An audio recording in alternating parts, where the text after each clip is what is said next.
Welcome to the Creepin' It Real Show, your one-stop shop for weird news, spooky, and otherworldly and paranormal shenanigans.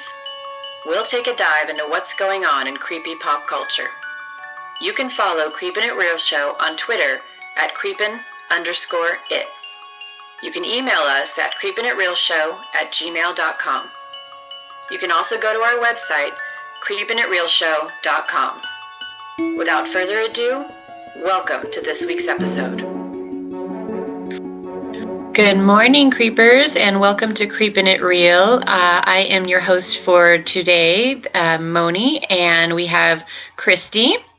Hello. Hello, everybody. And Yardley. Hey, how's it going? Glad to be here today. What's going on, people? What you up to? Hey, you know what?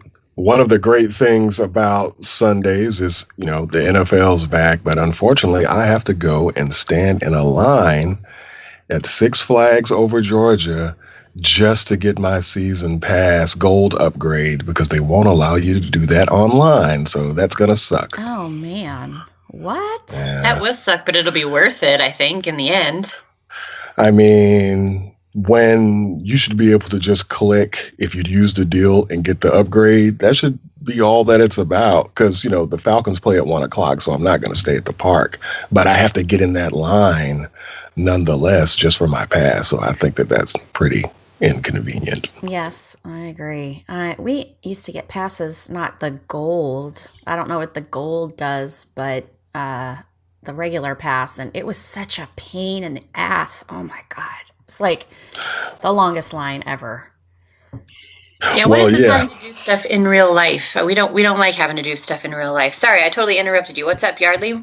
Oh, no. I'm just saying that now, granted, I feel fortunate that that's the biggest problem that I have going on right now is standing in a line during Fright Fest. So I'll defer. I was getting ready to say that talking about doing real world stuff, I had to go to the grocery store really late last night because we all didn't die in the apocalypse rapture. And I was kind of, betting on that to kind of not have to do all my real world shit for the weekend, but that didn't happen. So I had to actually go adult last night because, hello, no apocalypse.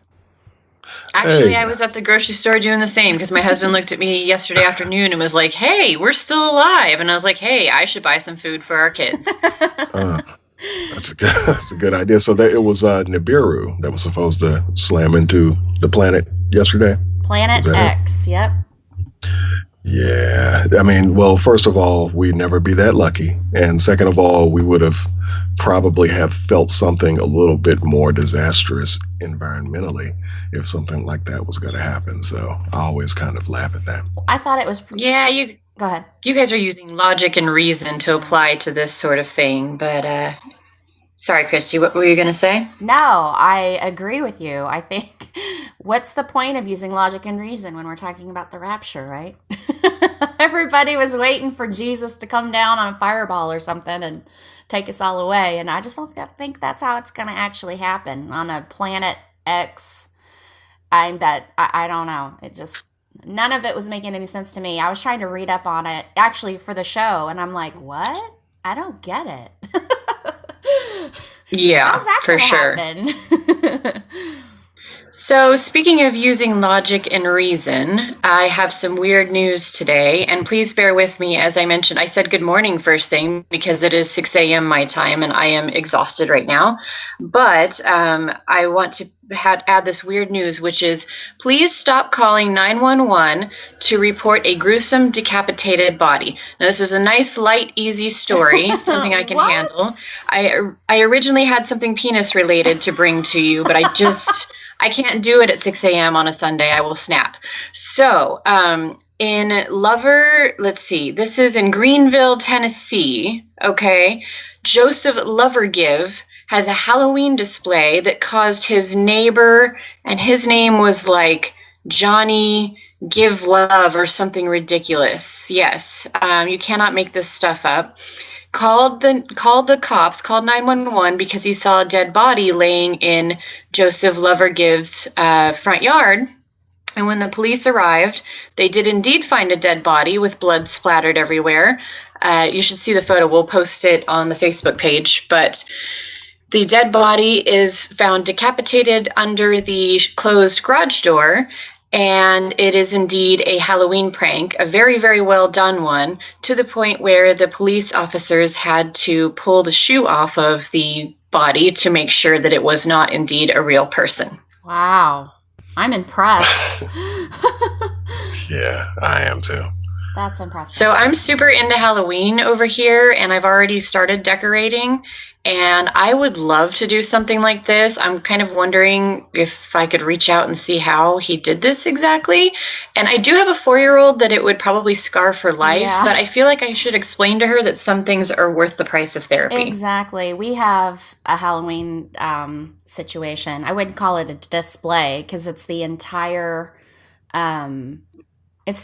house that makes kids cry. I mean, it's pretty scary, but it's definitely not decapitated heads or anything to that nature. It's more haunted housey with strobe lights in the windows and smoke and scary sounds and stuff like that. It's not literal, give me nightmares for the rest of my life type scary.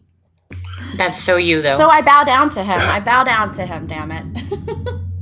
Hey, you know what? I took a look at it, and it's pretty good, but none of you have ever saw the ones that they had for, I've seen some for Santa Claus. Some people did it, where it looked like Santa Claus was either, cut in half trying to get through the garage door, or they had some that could come out of your, like the fireplace and make it look like he got stuck or whatever. But those are always pretty ingenious. But one of the things that kind of strikes me is, people were calling the police, but nobody actually kind of, wanted to get out to see if potentially that person was okay. They pretty much just drove by and was like quiet as kept. So it's Tennessee, and I know that there are enough people who carry concealed who probably could have tiptoed up there and looked to see if this guy was okay. Or I know it looked like there was a lot of blood and such, but I don't know. Yeah. Got to be a little bit more hands-on. You think you'd just start rushing the garage and trying to find the culprit of... Well, no, I think that you maybe pull up and just kind of step out to see what's going on. I'm the type of person, though. Yeah, I'm like, bruh, like, you need a little help to get up there, man. But looks like you got yourself into a situation. You need some help, buddy? Well, what about neighbors? People see this type of thing, and I'm assuming that the people who were calling it in weren't people who lived in that neighborhood? Yeah, I think they know him. I think by now they're all like, yep, he's got his shit show up again. So they probably already know that this isn't real, which will, boy who cried wolf if something like this ever really does happen to him one day. And then he's like sitting out in his yard for a month because everybody thinks it's a prop. But yeah, I think his neighbors already know. So then you just got strangers like, any new mailman in the neighborhood or whatever looking and saying, what the fuck, Well, this was his older gentleman neighbor who had actually called 911. This was Johnny Riddle, who called on Joseph Lovergive. These names just tickle me. Yes, but Johnny Riddle was on his way to work, and it's one of those beautiful areas where they're farther apart physically. So he was on his way to work and got over to his neighbor's property and saw what he thought was his neighbor stuck under the garage door and called 911 and just kept driving, though. He didn't go check, of course. Well, old people, yeah, I can't imagine old people would do that. Not all old people. I don't want to get a bunch of mean emails, but I think they're more like, we're going to play it real we love our hate listeners, too. Yes. Come on now. We're going to play it real safe on this one and not get out. But what's the point of doing all that, then, if you're not in, like, a busy neighborhood? If you're like 3 people are going to see it. So Joseph Lovergive in the video says that he's going to be having a Halloween party, and that his plan was to get everybody desensitized to seeing this fake dead body and then dress up in the same outfit, get underneath the garage door, and on Halloween night have everybody come up to the door and jump up and scare the heck out of everybody. Oh my gosh. That would do it for me, I'd say. That would scare me pretty good. Worth the price of therapy, like I said. Yeah. Well, we're a bunch of fucked up people, so that's Basically. that's a given. By the way, really quick, sorry to change topics, but great recommendation, Moni, on Hell House LLC. I watched it. It was awesome. Scared me. I was impressed. It's probably going to watch it again. It was that good, which is very hard to say for found footage films, for sure. Oh, that's awesome. I'm really glad that someone liked it when they were of sound mind, which I wasn't when I watched it. So it's good to know that that held up under the scrutiny of a normal brain that night. So well, good to know. Normal brain. All right. Okay, under Christie's normal Thank you. self, quote unquote. Do you have any weird news for us, girl? I do. Well, I wouldn't say it's weird. I mean, it's weird, but it's not scary like that. And I'm thinking that we all need to move down to Switzerland because apparently they're just flushing euro bills down the toilet and clogging several toilets around Switzerland. So, thank you. Yeah, the police were called. The police were called about reports toilets were clogged around a certain bank in Geneva, and they found tens of thousands of dollars or euros, which I believe, I don't know, close to dollars. I think it's a little over 30% more than the American dollar, shoved down toilets, clogging tons of pipes around the city.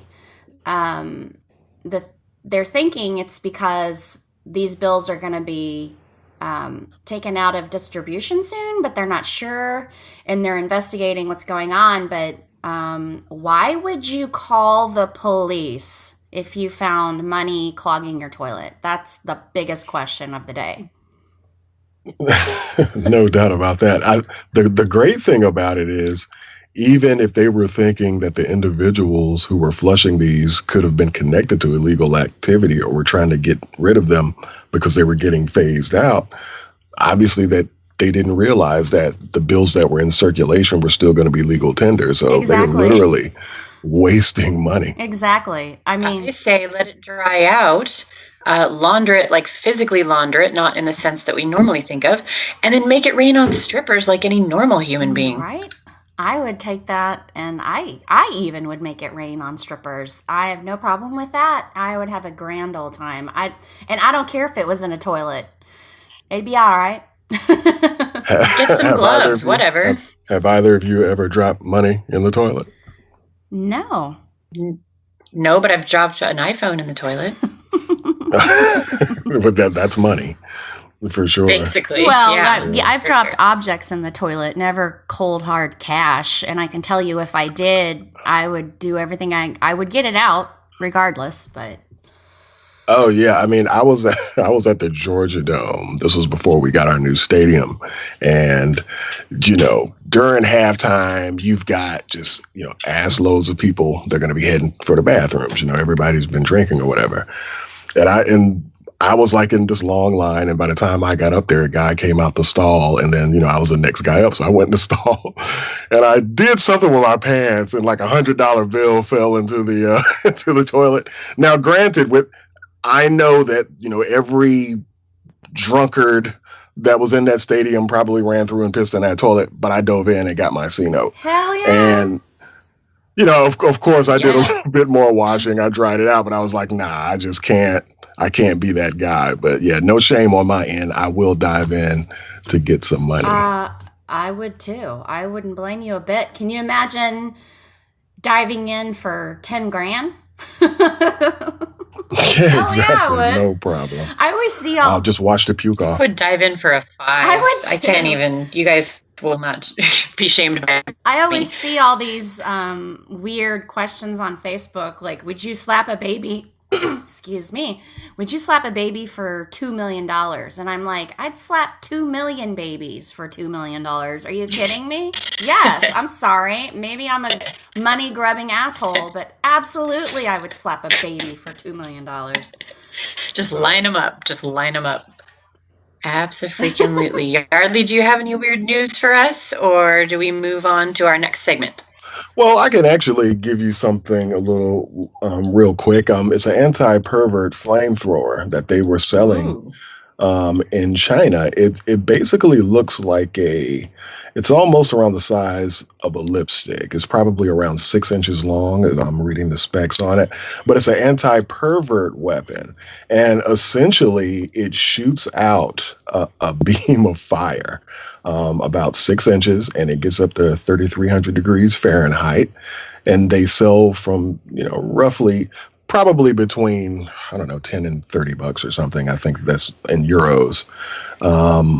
The vendor boasted that they can scald and disfigure an attacker, and they actually look pretty cool. Now, me being interested in this device mainly because it looks like a mini lightsaber almost. I was trying to click on the links, and some of the links were down because one of the things in the article that they were saying is the government was pretty much deeming these illegal, or you definitely could not ship them out of China. So the link to actually purchase it is gone now, but the devices look pretty cool. And I was wondering, what do you ladies think about this device as a self-defense mechanism? I think pepper spray would probably work better. Well, I think two things. One, Moni, I think we found our business. And two, I would totally use this. Hell yeah, because here's the deal. If a dude's that big enough of a perv that he is attacking somebody against their will, then he's probably going to do it again. And pepper spray isn't going to teach him the lesson that a charred penis would. Abso-fucking-lutely. I have been in a pepper spray situation, and let's just say that when you use it on someone else, you get it used also in your own face hole, and it is not pleasant at all. However, if you have a flamethrower, which also, just having watched the Alien films,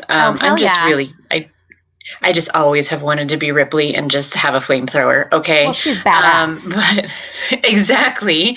And having a life, a career in which I deal with perverted behavior from men on the regular, not to the point of being assaulted, but still, I would love if someone actually put their hands on me to have a flamethrower.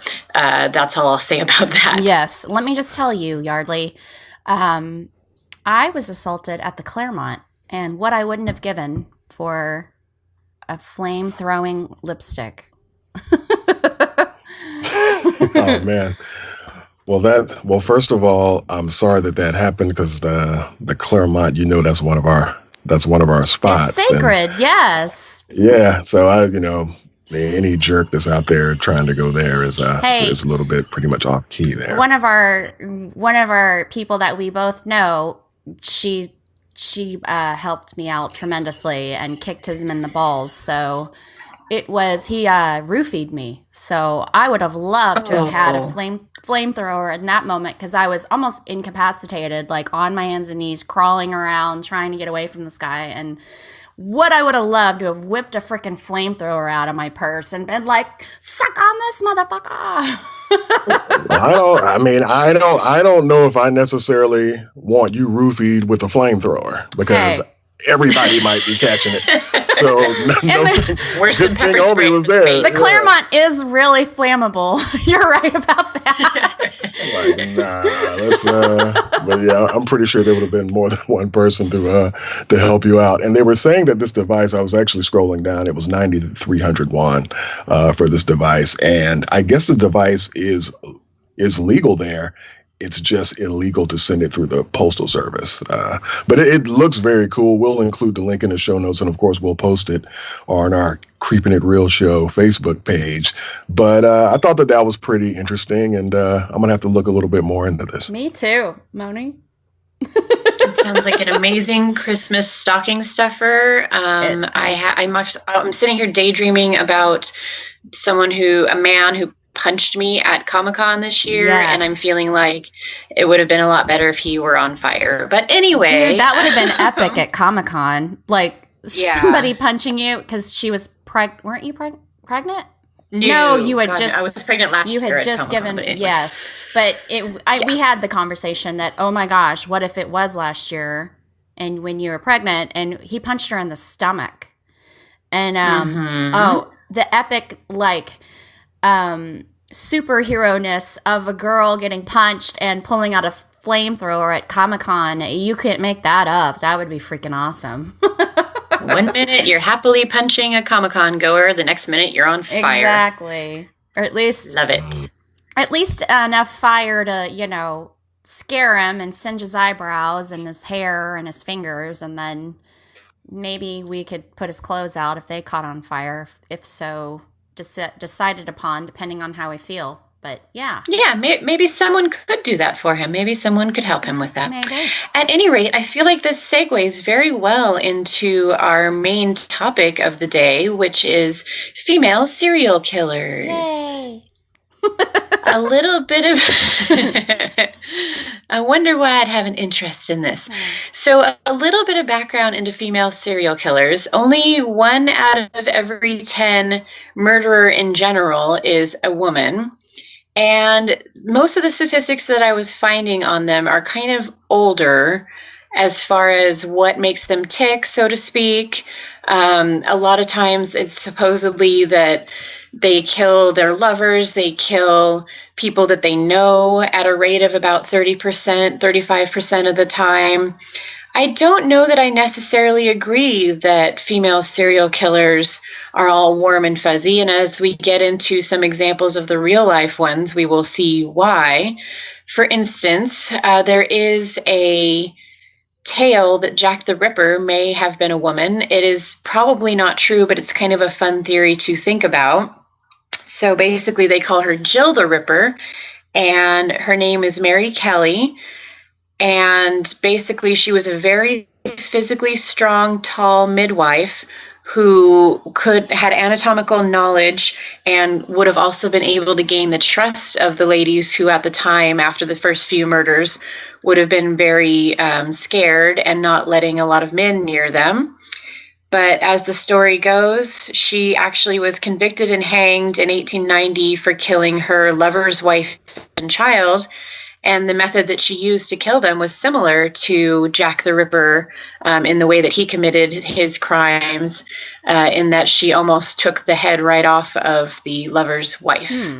So, yes. Have you guys heard about any female serial killers, or Aileen Wuornos, Delphine LaLaurie? Anybody pop out to you while we were looking into this? Well, you have the main one that everybody knows because Charlize Theron played her, and now I'm sitting here and I can't even think of her name. But that was Aileen Wuornos. Yes. I of course watched that movie. That was a great movie, and I never really thought until that movie about female serial killers, just because they're always men. And so it was kind of like, wow, I hadn't even thought of it. But yeah, I mean, of course there's women too that kill multiple people. And I think probably serial killers are more killing to kill and not killing in the height of like a passionate moment where they're upset and they just happen to kill several people at that time. You know what, to kind of piggyback off something, Moni, and I guess you as well, Christy, when you were mentioning about it's generally not something that people think about when they're dealing with the subject matter of serial killing, that women pop into people's consciousness. And I was saying, think of all the murders that have ever happened of all time. I would probably bet that a bigger percentage than people would think of murders that are committed by women, and they get away with it because people have that same attitude. I could agree with that. Absolutely. Yeah, absolutely. For sure. And I think it happened that way in the past because there wasn't the type of forensics and everything that they have nowadays. But sure, of course, because we'd get the vapors just looking at blood back in the, olden days when everything was black and white, Oh, yes. We had so much of that female, what did they call it? Hysteria, that we would just pass out if we were to see any kind of blood whatsoever, right? Well, yeah, when in reality it was because our corsets were so tight we couldn't breathe, but they just thought we were so fragile. I mean, no, we're so fragile that our ribs are permanently disfigured from trying to be thin. Like, you think we're special little snowflakes. It's wrong. We actually live in pain every day. We are so capable of killing people. Well, I definitely believe that women are capable of killing people, but I don't know about so much about fragility. Remember, We're even not. in the United States and all around, remember, public executions were things that people took their families to. Well, yeah. So, but that's the thing. you know, we've always been quote fragile, but we're not. It's like, oh, a woman could never do this. I mean, she's half our weight and only has half our brain, which just isn't true. So it's like, hell yeah, we could kill some motherfuckers. So dating as far back also as Delphine LaLaurie. Did y'all, I know Yardley, you said you hadn't. Did you watched American Horror Story Coven, did you, Christy? I watched some of it. I didn't watch all of it. Okay, so that was actually a season that was somewhat coherent and watchable. I haven't been a big fan of seasons since then, but at any rate, she was a real life, I forget what year, and I'm not looking at it right now, but in New Orleans, she actually was someone who would kill her slaves, and it was basically torturing them. Some of it was because of her belief that she could bathe in the blood of younger women and become younger or stay younger herself. But some of it was just for the fun of it and just for the cruelty involved in, say, chaining her cooks to their ovens so that they would have to just stay there when they weren't cooking, and cutting hands off for people who disobeyed her. And she was just a real piece of work, which makes her mansion now that still stands in New Orleans a real creepy place for people to visit. And that was the setting for that show. And that was the character that Kathy Bates actually played very well, I thought. And so that was one real life serial killer that, unlike Aileen Wuornos, now famously portrayed, as you mentioned, Christy, by Charlize Theron in Monster, hers could be argued. I mean, she had a really, really messed up upbringing and was apparently legitimately attacked. She was a prostitute and was legitimately raped, though, and almost murdered by a John that she had picked up, who she did end up killing the first one in self-defense, but it sort of finished snapping something inside of her that caused her to continue killing all the Johns that she picked up thereafter. And so, you know, it could be argued that there were two different reasons for those two different women to kill. Is that one, like our traditional, what we think of for male serial killers, as someone who kills just to kill for the joy of it, and Aileen, who kind of was just messed up and scared and nuts and just started killing for what she thought was a misguided way of keeping them from hurting her first. But at either rate, I think that I have another example that I'm going to get into in a minute here of women who kill for the fun of it. Now, I listed some in our show notes of pop culture, women who kill. And I was wondering if you guys had seen maybe the movie Urban Legend or thought about Norma Bates or any of those that stand out for you. What about you, Yardley? Well, I did see Urban Legend a long time ago, and Norman Bates is definitely someone that was kind of in the forefront of pop culture when I was growing up. So I definitely probably lean more towards Norman Bates, but I'm familiar with the material. What in particular are we trying to talk about those two? Well, you watched the Friday the 13th movies, right? That was one of your jams? I think that I stopped. Wasn't there one Jason in Space or something like that? Sorry. I think that was a good one. Yeah, I think I was totally like threw my hands up, you know, at that point. Is he murdering like Stardust? Finally? Okay. I don't know. But yeah, I'm familiar with Mr. Voorhees. Oh, God. So just mentioning that because Pamela Voorhees was actually the driving force behind Jason Voorhees. So it started with, in pop culture anyway, as the mother, the female being the serial killer who drove her son to take up her mantle once she died and kill on her behalf. And urban legend, I think it was Yasmin Bleeth. Remember that cutie from Baywatch and everything else? I think that was her who ended up being the killer. More recently, there's a movie called All the Boys Love Mandy Lane. The movie sucks, but it stars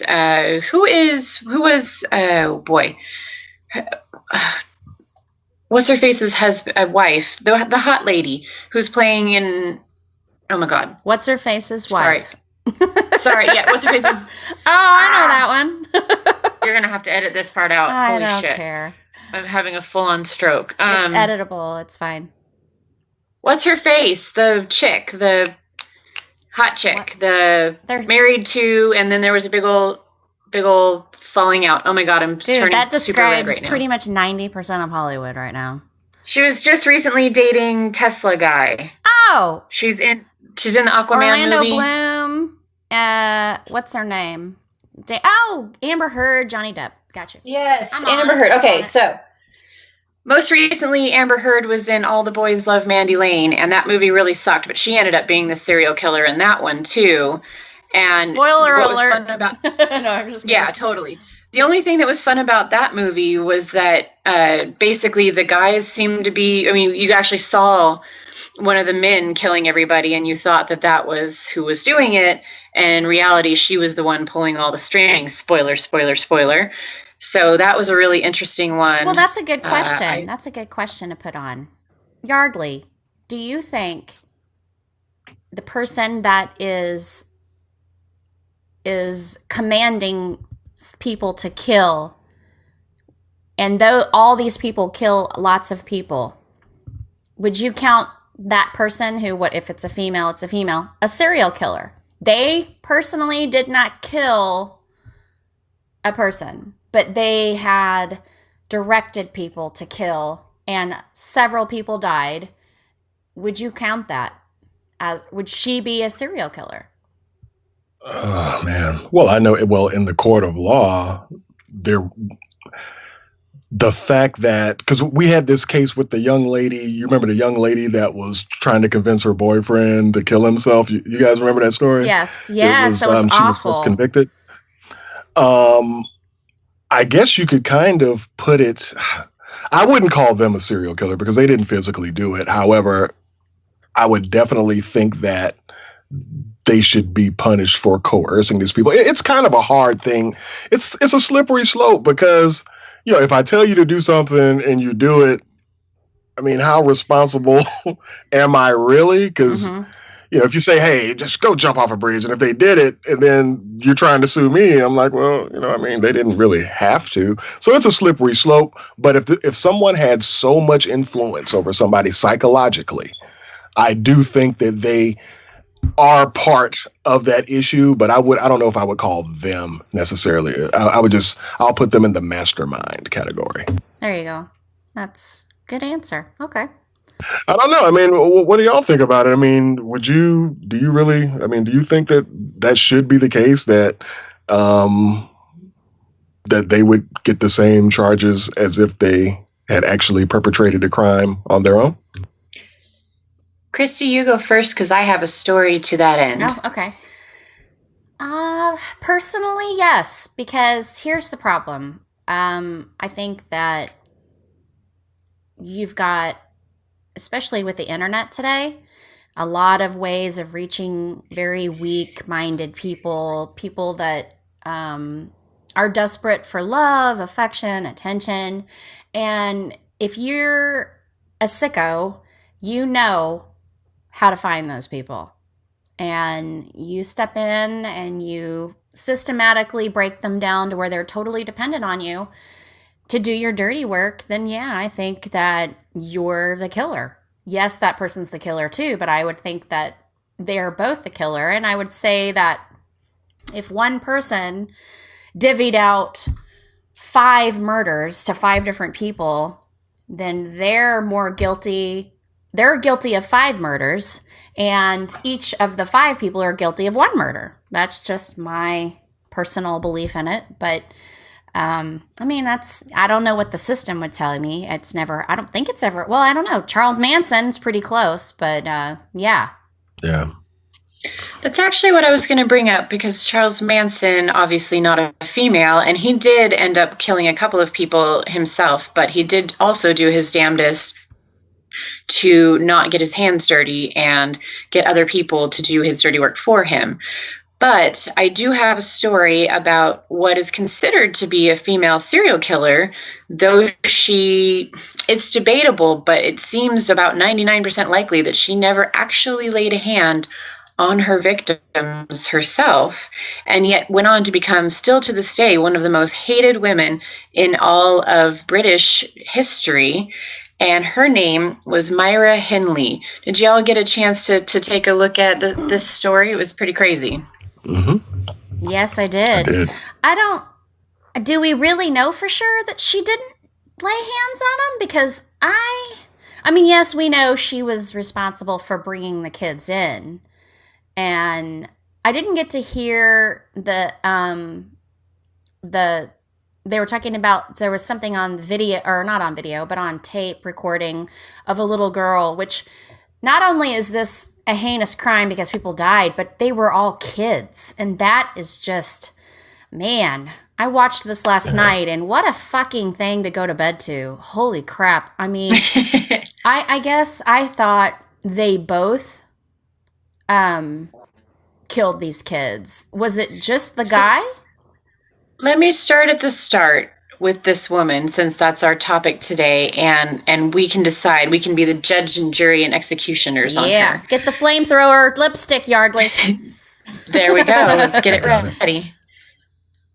So Myra was born to a lower class family, and as a result had kind of a harder upbringing, where she slept in the same room with her parents her whole life, in a 1-room apartment. Her father was a drinker. They routinely would beat her. One time she was bullied by someone at school, and she ran home crying to her father, who turned her back around and said, "If you don't go back and kick this kid's ass, I will beat you myself." So she did have to go back and beat up this little boy.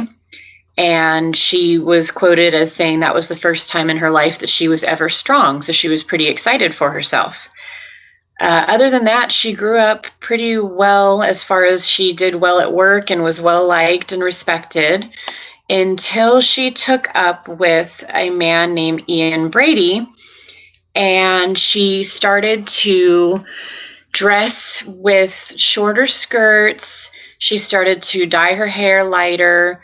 They started reading about the teachings of Hitler and some other questionable philosophy. And pretty soon, these two were taking pornographic photos of one another in a dark room that they created at her house. And she fell not only in love with, but was obsessed with this man. And they started planning a bank robbery, which turned into, instead, him telling her to help him find the perfect victim for a crime. And at first she wanted to do some revenge crime, where she said, let's go ahead and find like an ex-boyfriend of mine or something like that. But in the end, she let him pick the victims, and she would use her seemingly innocent nature as a female to entice first older teens, and then as time went on, children, to get into her van on the ruse that they were helping her find a missing glove or a missing dog. And they would go to what's known as the moors near Manchester. And there, her boyfriend would show up. Brady would show up on his motorcycle, and he would take these kids out to the moors without Myra Hindley. She would not go with them. And 30 minutes later, he would bring her over to the spot where we would find the child who had been sexually assaulted. And the first victim actually had had her throat slashed, but lay there dying and guzzling in her own blood, essentially. And that is not a great way to go. And not that any way of being murdered is great, but these crimes escalated to where they were bringing people back to Myra's house, bringing children back to Myra's house and keeping them tied up to torture them for long periods of time before sexually assaulting and murdering them. And this went on right up until the man, Brady, made the mistake of trying to get her brother-in-law, Myra's brother-in-law, who had, up until this point, wanted to plan a bank robbery with him and admired him greatly. This man, Brady, was later diagnosed as a psychopath. He had several diagnoses throughout his time in prison, but the bottom line was, like Charles Manson, he was very charismatic to a certain type of person, a weaker-minded type of person. And this brother-in-law had criminal proclivities anyway, and really just thought that this creepy, biker dude was super cool and wanted to do a bank robbery with him. But when he actually was brought in as Brady was beating a teenage boy with a axe, beating him to death in front of him, the reality of the thing became too great, and he actually called the police in. And the police actually, because this guy already had a criminal record himself, had to look into his background. And actually, this story takes so many twists and turns after the fact, because there was a whole book written on the thought that perhaps the brother-in-law had been an accomplice to Brady prior to him even meeting Myra Hindley, and that they had planned this whole thing together, and that the only reason why the brother-in-law ever called the police on Brady was because Brady thought that there was no glory in the murders that he was committing unless he got caught, because only then could he get the kind of media attention that he saw befitting of someone who had committed the kind of crime that he had. I'd have to disagree with that. But, oh, sorry, go ahead. No, I just would have to disagree with that, because I saw, his name is Dave, I think, speak, the accomplice brother-in-law, and I just didn't get at all any kind of feeling that he was enjoying in any way what he saw, because he did come upon him chopping this kid up with an axe and strangling him. And I think the shock kicks in, and because you're so used to kind of obeying this person, you do what he says, but then you get it when once you're away, you're like, holy shit, what just happened? And I think that's what happened to him. I mean, he's, to this day, looks like he's scarred for life about what he saw and what he experienced. I don't see him participating in, I guess it was 5 kids' murders? I just don't see that. Yeah, it was 5.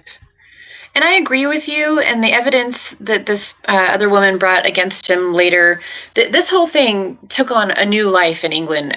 Basically, Myra is the one who's considered to be the most hated. And part of that was the media getting involved. So Brady never did try to appeal, never did try to get out of prison. Never did apologize. And one of the saddest things was that I believe it was the 4th or 5th victim. They never did find his body. Neither Myra nor Brady would actually tell the authorities where this body was. And so his parents got to pass away, got to die without ever knowing where their child was buried. Well, I saw that was pretty awful. I saw that they were trying 20 years later, when they finally admitted to all, okay, we murdered more kids. And so they pulled her out and then him out separately and tried to get them to, I can't imagine that. I saw the picture of the moors. I've never been to the moors personally, but doesn't look like a place that there's a lot of landmarks. So I don't even know if they even knew where it was, because they did, show where the other body was the other, I believe it was another girl, or I can't remember, but they did eventually find and had a funeral for, I think, 24 years later. But I can't imagine that your memory is that good that over 20 years later, you can positively know exactly where a body is. I mean, I remember as a kid trying to bury treasure in my backyard and then coming back and going like a week later and going, I don't know where I put it. So I'm not saying that's the same as a body, but I just think that they probably didn't even know where it was. It seemed like, I'm not for sure because I don't know, but it seemed like later on she was just knew she was in jail forever. It's not like she's going to get out. She might as well just give everything she needs to give to the police. And because I don't think they ever 100% gave up on questioning her and badgering her about it. So I think she was 100% completely psycho and just wanted them off her back and was like, fine, here, yes, there's more. And here's where, in her memory, there's where they are. And they just didn't find all of them, but they did find one more, I believe, right? At least. Yeah, but I do have a question in this for you guys, and this was the part about female murderers, is she supposedly didn't actually do any of the killing at the very least, and at first said she had nothing to do with anything, then said, I did it all and I was involved in all of it, and then tried to appeal to get out of prison. This is why she kept making headlines throughout the 20 or 30 years that she was in prison before she died. She ended up in like a minimum security at some point, and people thought that wasn't fair because she was getting conjugal visits. She fell in love with a prison guard and was getting to have sexual relationship with her. So she basically, some people thought, got kind of a cushy deal out of the whole thing and got to kind of jack around the victims' families by almost getting out a few times. But at the end of the day, I mean, Brady kind of said, I'm not sorry for any of it. I did all this just to prove that life doesn't matter and that I can do whatever I want. And you're crazy if you don't do just whatever you want. So my question for you guys is, does the female who didn't actually kill anybody, even if she was involved in some of the assault, and definitely, and this is the part that really pissed off a lot of people in England, which was her being the innocent one who would lure the children into the car. Does that make her more hateable than the one who actually, raped and murdered these kids? Oh man, I have to say that is I think that's pretty much on the same level, because I know the first young lady, there was actually a couple of young lady that they were trying to get around the time that they had the first murder. There was one that Myra had recognized that lived in the neighborhood, and I think was a friend of someone in her family. So she got a pass, because I think that her logic at that point was they needed to get someone a little bit older, because people wouldn't be as apt to be as concerned, at least in her mind, about someone who was older, like around 16, as opposed to someone 8 to 10. And then the next young lady that she picked out was another young lady that I think that she recognized, which ended up being their first murder. I think that she's totally 100% on the same level. It's just the fact that she's riding around with this guy in a car and handpicking the victims. It just shows that she's pretty much an empty person. I think the first young lady that they got was one who had left. I think it was a carnival or something or another. And I think that I think they kind of looked at her until they figured out that she was there alone. And then she sold her the bill of goods on finding the glove and things like that. So I've got to put her on the same level. And it's also very hard for me to believe that sexual assault was the only thing that, well, this is what people allude to, saying that they think that she sexually assaulted those children as well. But I think both of them were telling slightly different stories. But I think that she was involved a lot more than she's actually physically gotten credit for due to actual evidence. I agree with you, but I also think that she got off on luring these kids to their death. And he got off on killing them. And I think that she is just as guilty of murder as he is, because she knew what she was doing. She knew that when she lured these kids into his space that they were going to die. And she did that knowingly. I don't know if she was also in it for the torture. So it's just one step more to kill a kid or kill a person. And I'm not saying that she wasn't beyond that, but I think she left that to him because that's what he wanted and that's what he wanted to do. So I think they were the perfect tag team of evil, that she enjoyed the game, the cat and mouse of luring a child, which, oh my God, it just makes me sick to my stomach having this conversation. Yeah. Well, kids, anytime you insert kids into something, Christy, you already know that takes it to a whole nother level. I mean, and the thing that was, when you watch these videos about the Making a Monster video, they say at the beginning, this was the 60s. Kids came home, 5, 6, 7, 8. They came home by themselves, and then they went outside and played, and the whole neighborhood was their keeper. And that was just very common back then. It was safe. The neighborhoods were safe. And I think that's why she gets such a huge billing, because she just kept bringing it up throughout her life. She could have just gone to jail and been quiet, but continuously through the 20 years admitted to more crime. And then she also plotted to escape with her jail guard lover. And so she just kept coming back up into the news, constantly regurgitating her story. This is true. What I did find kind of sad, and I absolutely agree with you guys, I was just kind of playing devil's advocate here, but what was a little bit sad, and I didn't ever see any information about how this affected Brady, the actual man who did the killings, families or friends. However, because Myra Hindley's brother-in-law, David, as you were mentioning, was involved. He was the one that called 911 and everything. His wife, Hindley's sister, Maureen, was 7 months pregnant at the time that her sister was arrested for these crimes. And as they were going to trial, she was 8 months pregnant and became physically attacked in an elevator at her home, started having a lot of vandalism done to her house over and over again. She ended up having a couple of children with David, had to keep her small children basically in the house until they got older and couldn't tell them why. Essentially was victimized throughout her, for the rest of her life, really, because she actually lost jobs over it. She would get a job and she'd have to take on a new name.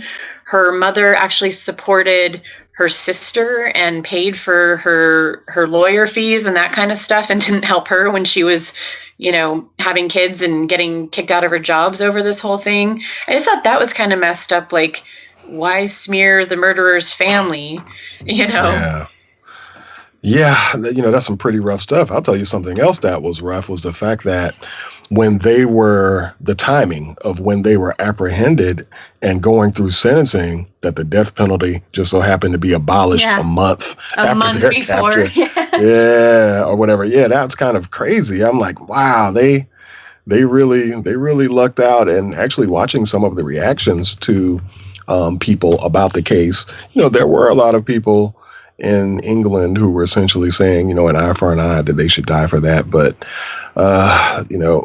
they lucked up, and also found it kind of interesting that he ended up living another, I think, 19 years longer than her in prison. Yeah. She died at 60. He wanted to die.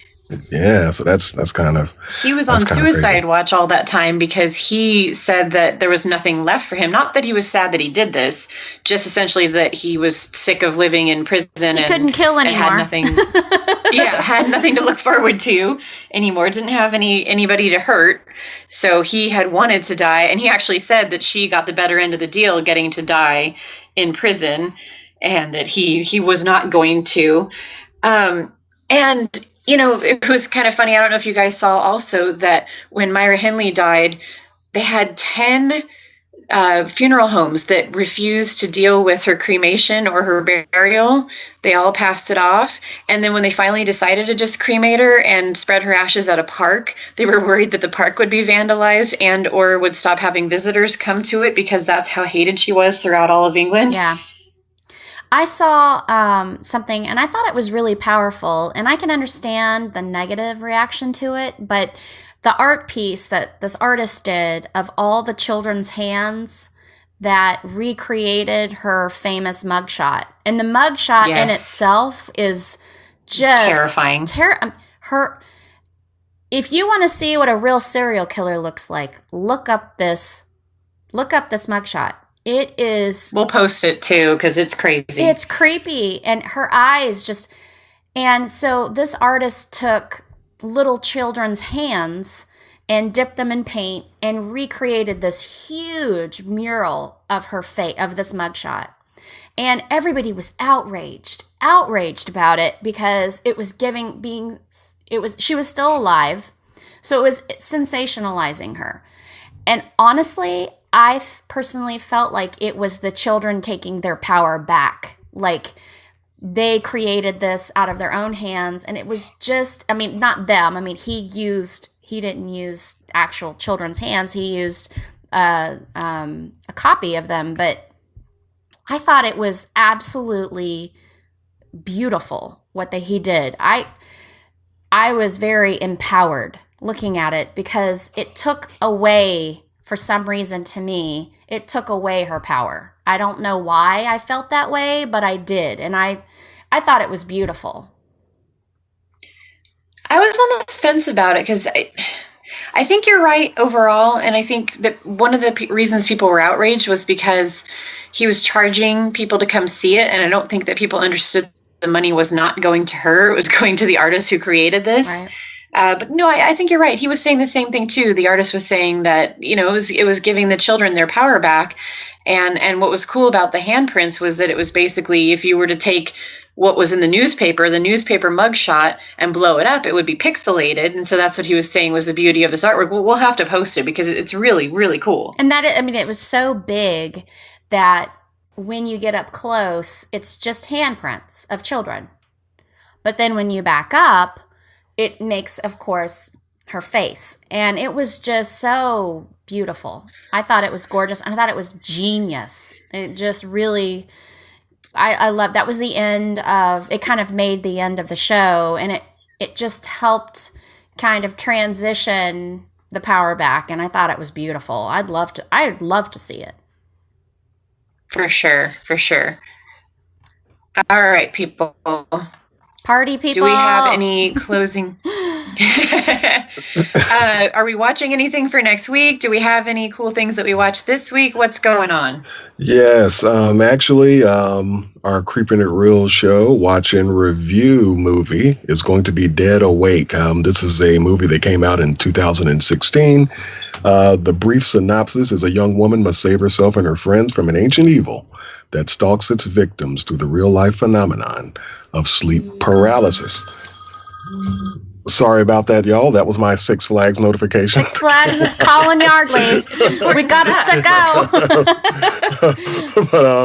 But it's actually, I actually started watching it, a little bit of it last night. I watched about the first 30 minutes, and there are definitely a couple of things a couple of notes that I jotted down in that 30 minutes. But sleep paralysis is definitely it's a new take on how they're talking about it in the movie, but it definitely has a lot of the, they put a little scientific analysis of what sleep paralysis is, but they're also going from the standpoint of you're going through this journey with an individual who I guess apparently has chronic sleep paralysis, because it seems like every time she closes her eyes, her body says fuck that when she tries to get up. But we're gonna kind of dig into sleep paralysis itself as a phenomenon, also known as old hag syndrome.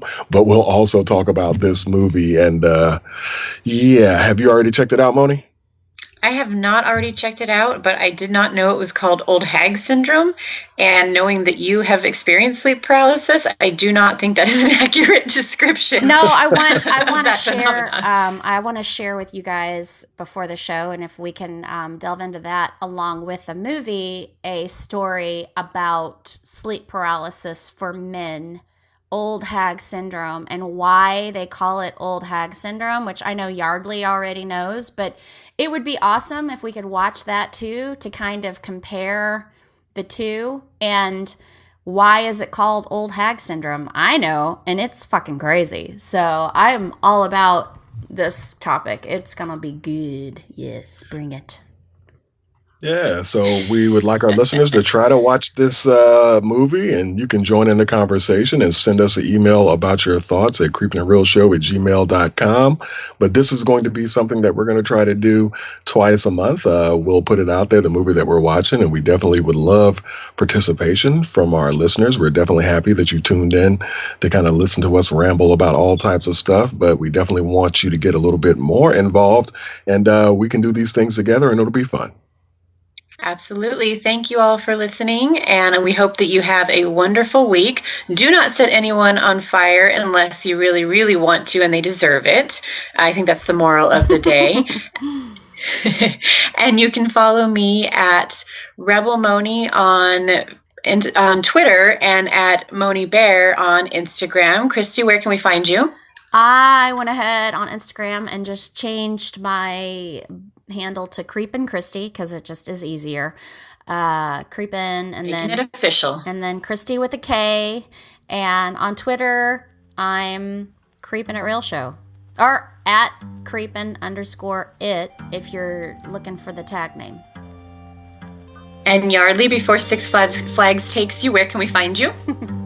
You can follow me on Twitter and Instagram at militant_marker. Awesome. Thanks, Creepers. We'll see you next week.